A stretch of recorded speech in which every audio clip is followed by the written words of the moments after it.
Imagine waking up at sunrise, barefoot in the African wild. And your breakfast? A bush pig you just speared with your own hands. This is not your typical morning. No coffee, no toast. Just the sounds of cracking twigs, the whisper of the wind, and the Hadzabe tribe, masters of the hunt. Deep in the Yaida Valley of northern Tanzania, I joined the Hadza Bushmen for a morning ritual older than any civilization. At 5:47 a.m., with bows hand-carved from local trees and arrows tipped with poison, we vanished into the thorny wilderness like ghosts. The mission? Track down breakfast. And when the tracks of a bush pig appeared, wide, fresh, unmistakable, the energy shifted. Eyes locked in, feet silent, hearts racing. Within minutes, the silence exploded. A flurry of motion. A single arrow flew. The bush pig let out a piercing cry. Then silence. One clean shot. One kill. I watched as the Hadzabe warriors surrounded the animal, not with celebration, but with quiet respect. This was not just food. It was life, survival, tradition. And then came the moment I wasn't prepared for. With nothing but dry sticks, they sparked a fire like ancient magicians. No lighters, no matches, just fire from friction. The pig was singed, the hair burned off, and then roasted whole. There were no knives, no forks. They used sharp stones and hands weathered by generations of survival. The meat? Tender, smoky, rich with wild flavor. And yes, I ate it. It was surreal, chewing the meat of an animal I saw die minutes before. But in that bite was history, identity, connection. These people don't hunt for fun. They hunt to live. Every part of the animal is used. Deep in the Bay of Bengal lies North Sentinel Island, one of the most mysterious places on Earth.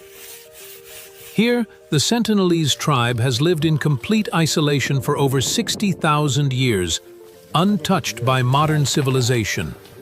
No electricity, no roads, no internet, just the jungle and raw survival.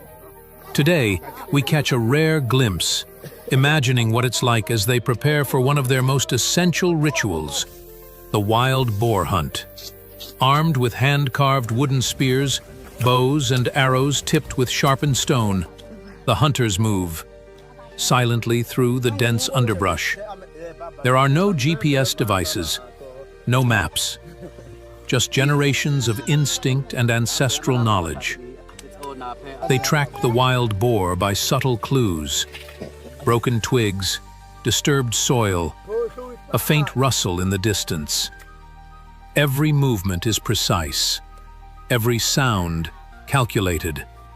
Then, with lightning speed, a spear is thrown. The hunt ends in seconds, and the tribe honors the animal as part of their spiritual bond with nature. But the story doesn't end there. Back at the village, preparations begin for a traditional feast. The boar is cleaned, carefully divided, and roasted over an open fire pit, using methods unchanged for millennia. Surrounded by elders and children, the fire crackles as smoke rises into the canopy.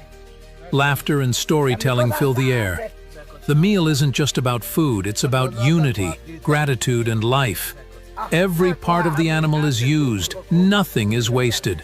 Bones become tools, skin is repurposed. The tribe survives not by dominating nature, but by living as part of it.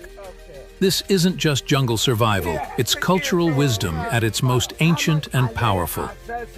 In a world racing toward the future, the Sentinelese remind us of something profound: that survival isn't always about progress. Sometimes it's about remembering where we came from. What do you think we've lost in our rush toward modern life? Let us know in the comments, and watch our next video exploring the untouched rituals of Earth's last uncontacted tribe.